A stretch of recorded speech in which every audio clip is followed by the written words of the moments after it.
अगर आपको लगता है कि आपकी एनर्जी जल्दी खत्म हो जाती है, फोकस टिकता नहीं, मोटिवेशन आता है और चला जाता है, तो हो सकता है समस्या मेहनत की नहीं, एनर्जी लीकेज की हो। दुनिया में कुछ लोग कम मेहनत करके भी आगे निकल जाते हैं और कुछ लोग बहुत कोशिश करके भी वहीं रह जाते हैं। आज हम उस हिडन फैक्टर को समझेंगे जिसके बारे में खुलकर बात नहीं होती, लेकिन जिसने इतिहास में असाधारण व्यक्तित्व बनाए हैं। इस वीडियो को अंत तक देखना, क्योंकि आज आपको सिर्फ जानकारी नहीं, एक समझ मिलने वाली है जो आपकी सेल्फ कंट्रोल, कॉन्फिडेंस और क्लैरिटी तीनों बदल सकती है। कभी आपने नोटिस किया है, कुछ लोग कमरे में आते ही पावरफुल लगते हैं। उनकी आवाज शांत होती है, उनकी आंखों में क्लैरिटी होती है और बिना कुछ बोले भी लोग उन्हें रिस्पेक्ट देने लगते हैं। ये कॉन्फिडेंस जिम से नहीं आता, ये मोटिवेशन वीडियोस से भी नहीं आता, ये अंदर की एनर्जी से आता है। और आज हम बात करेंगे उस एनर्जी के बारे में जिसे प्राचीन योग में ओजस कहा गया है और मॉडर्न साइंस इसे वाइटल लाइफ फोर्स मानती है। ये है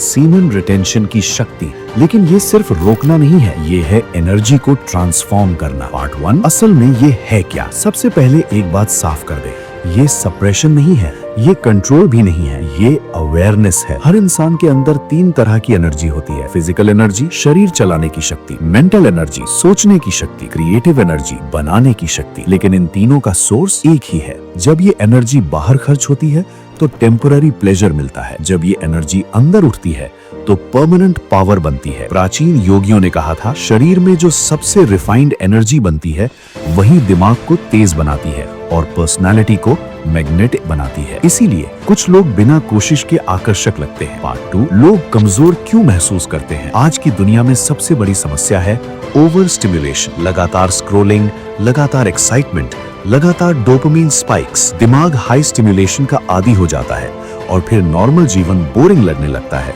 तो क्या होता है? फोकस गिर जाता है, मोटिवेशन खत्म, एंजाइटी बढ़ती है, कॉन्फिडेंस कम हो जाता है। लोग सोचते हैं शायद मैं लेजी हूँ, लेकिन असल में एनर्जी लीक हो रही होती है। जितनी ज्यादा एनर्जी बाहर जाएगी उतना अंदर खालीपन बढ़ेगा। और यही कारण है कि आज यंग लोग जल्दी थक जाते हैं, लेकिन पुराने समय के लोग कम सोकर भी एनर्जेटिक रहते थे। पार्ट 3, रिटेंशन से क्या बदलता है? जब आप इस एनर्जी को बचाते हो तो शरीर उसे वेस्ट नहीं करता, वो उसे अपग्रेड करता है। पहले 7 दिन में माइंड काम होने लगता है, 14 दिन में आईज में शार्पनेस आती है, 21 दिन में डिसीजन पावर स्ट्रॉन्ग होने लगती है, 45 दिन में लोग आपकी प्रेजेंस फील करने लगते हैं, 90 दिन में आप रिएक्ट नहीं करते, आप रिस्पॉन्ड करते हैं। ये मैजिक नहीं है, ये बायोलॉजी है। बॉडी हमेशा सर्वाइवल मोड से क्रिएशन मोड में शिफ्ट करती है और यही मोमेंट होता है जब व्यक्ति ऑर्डिनरी से एक्स्ट्रा ऑर्डिनरी बनता है। पार्ट 4, अट्रैक्शन क्यों बढ़ता है? लोग पूछते हैं रिटेंशन से अट्रैक्शन क्यों बढ़ता है? क्योंकि अट्रैक्शन लुक्स से नहीं, नर्वस सिस्टम से आता है। जब अंदर कॉन्फ्लिक्ट कम होता है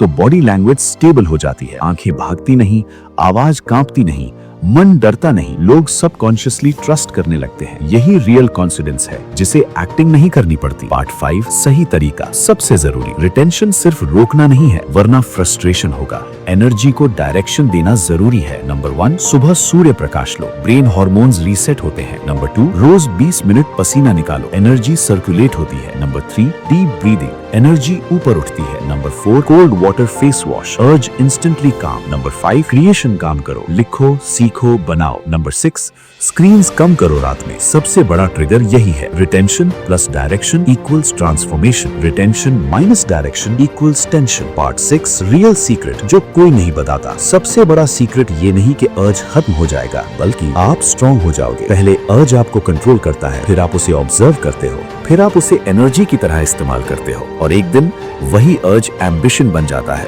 वही बेचैनी फोकस बन जाती है, वही डिस्ट्रैक्शन ड्राइव बन जाती है। यही ट्रांसम्यूटेशन है। रिटेंशन का मतलब जीवन से भागना नहीं है, ये जीवन को अपग्रेड करना है। जब एनर्जी बचती है तो विचार साफ होते हैं, जब विचार साफ होते हैं तो निर्णय सही होते हैं और सही निर्णय किस्मत बदल देते हैं। याद रखो, प्लेजर मोमेंट देता है, पावर डायरेक्शन देती है और जो अपनी एनर्जी को समझ गया वो खुद को समझ गया। पार्ट 7, मन पर असली असली प्रभाव, इनर साइकोलॉजी। अब तक हमने शरीर और एनर्जी की बात की, लेकिन असली बदलाव मन में शुरू होता है। मन दो तरह से काम करता है, एक तत्काल शुभ चाहता है, दूसरा भविष्य की शक्ति बनाना चाहता है। ज्यादातर लोग पहले वाले के साथ जीते हैं, इसलिए उनका जीवन रिएक्शन में चलता है। रिटेंशन का पहला असर ये होता है कि इंसान स्टिमुलस और एक्शन के बीच एक स्पेस महसूस करने लगता है। पहले इम्पल्सिव बिहेवियर होता था, अब कॉन्शियस चॉइस होने लगती है। ये छोटा बदलाव नहीं है, यही फ्री विल की शुरुआत है। जब आदमी रुककर चुनता है तभी उसका व्यक्तित्व बनता है। पार्ट 8, दिमाग की रीवायरिंग। मानव मस्तिष्क बार बार दोहराई गई आदतों से वायरिंग बनाता है। लगातार स्टिमुलेशन से ब्रेन नॉवेल्टी का गुलाम बनता है, लेकिन रिस्ट्रेन से ब्रेन डेप्थ सीखता है। धीरे धीरे रिवॉर्ड सिस्टम बदलने लगता है। पहले एक्साइटमेंट चाहिए था, अब शांति अच्छी लगती है। पहले डिस्ट्रैक्शन खींचता था, अब फोकस टिकता है। पहले अकेलापन भारी लगता था, अब सॉलिट्यूड क्रिएटिव लगता है। ये मैच्योरिटी की पहचान है और ये उम्र से नहीं आती, ये इंटरनल डिसिप्लिन से आती है। पार्ट 9, विल पावर का जन्म। विल पावर पैदा नहीं होती, ये बचाई हुई एनर्जी से बनती है। हर बार जब व्यक्ति अर्ज को ऑब्जर्व करता है, उसका प्री फ्रंटल कॉर्टेक्स मजबूत होता है और वही हिस्सा निर्णय, सम्मान और नेतृत्व बनाता है। इसीलिए महान लीडर्स इम्पल्सिव नहीं होते, वे डिसाइसिव होते हैं। रिटेंशन का अभ्यास इंसान को रिएक्शन से रिस्पॉन्स में बदल देता है। पार्ट 10, कामयाबी से संबंध।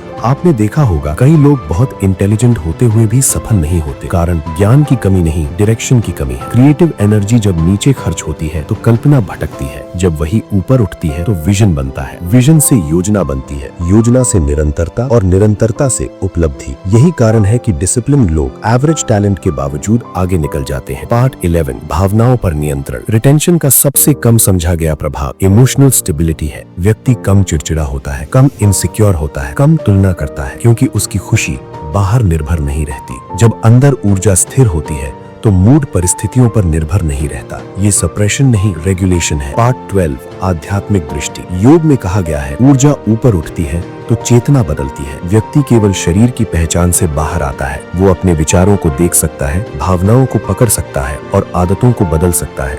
यही सेल्फ मास्टरी है। ध्यान गहरा क्यों होने लगता है? क्योंकि मन की तरंगें कम होती हैं और जब तरंगें कम होती हैं तब बुद्धि साफ दिखती है। पार्ट 13, सबसे बड़ा भ्रम। कई लोग सोचते हैं ये सिर्फ युवाओं के लिए है, लेकिन ये जीवन प्रबंधन का सिद्धांत है। ऊर्जा प्रबंधन, ध्यान प्रबंधन और इच्छा प्रबंधन। जिसने इच्छा को समझ लिया उसने जीवन को समझ लिया। Part 14, practical daily framework. सुबह शरीर सक्रिय करो, दिन में लक्ष्य पर ध्यान दो, शाम डिजिटल उत्तेजना कम करो, रात मन शांत करो। छोटे नियम बड़ी स्थिरता बनाते हैं। कंसिस्टेंसी इंटेंसिटी से ज्यादा शक्तिशाली है। अंतिम संदेश, कंप्लीट क्लोजर। अब आपको किसी रहस्य की तलाश नहीं करनी। आपने जान लिया ऊर्जा क्या है, क्यों घटती है, कैसे बढ़ती है, किस दिशा में जाती है और क्या बनाती है। रिटेंशन कोई चैलेंज नहीं, ये जीवन की गुणवत्ता सुधारने का विज्ञान है। पार्ट 15, आकर्षण शक्ति क्यों बढ़ती है। लोग अक्सर पूछते हैं रिटेंशन से पर्सनालिटी मैग्नेटिक क्यों लगने लगती है। क्योंकि आकर्षण शब्दों से नहीं, प्रेजेंस से पैदा होता है। प्रेजेंस तब बनती है जब व्यक्ति अंदर से बिखरा हुआ नहीं होता। जब मन बार बार कल्पना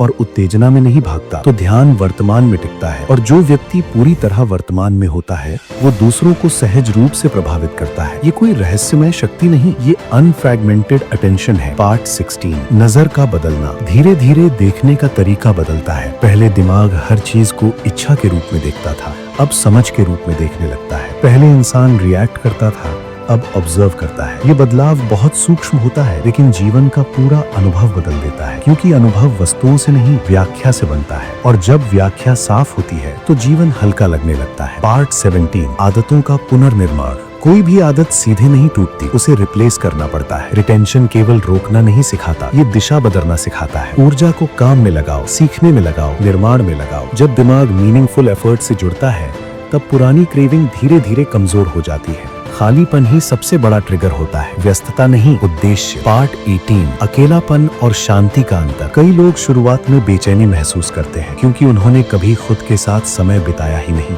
मन पहले शोर का आदी था, अब उसे स्थिरता मिलती है। ये फेज महत्वपूर्ण है। अगर व्यक्ति इससे गुजर गया तो वो बाहरी उत्तेजना का गुलाम नहीं रहता, फिर मनोरंजन विकल्प बनता है, जरूरत नहीं। पार्ट 19, आत्मसम्मान की वापसी। जब व्यक्ति अपने इम्पल्सेस को समझ लेता है तो उसके अंदर सम्मान पैदा होता है। सेल्फ रिस्पेक्ट बाहर से नहीं मिलता, ये सेल्फ कंट्रोल से पैदा होता है। हर दिन जब आप अपने निर्णय खुद लेते हो आप अपने दिमाग को संदेश देते हो, मैं अपने जीवन का चालक हूँ। और यही भावना आत्मविश्वास की असली जड़ है। पार्ट 20, रिश्तों पर प्रभाव। ऊर्जा बिखरी हो तो व्यक्ति उपयोग खोजता है, ऊर्जा स्थिर हो तो व्यक्ति संबंध बनाता है। रिटेंशन व्यक्ति को अधिक सुनने वाला बनाता है, कम साबित करने वाला, क्योंकि उसे वैलिडेशन की जरूरत कम होती है। तभी बातचीत गहरी होती है और लोग सुरक्षित महसूस करते हैं। सम्मान वहीं पैदा होता है जहां स्थिरता होती है। पार्ट 21, लंबी अवधि का परिवर्तन। ये कोई 7 दिन या 21 दिन की उपलब्धि नहीं, ये पहचान बदलने की प्रक्रिया है। धीरे धीरे व्यक्ति डिस्ट्रैक्शन ड्रिवन से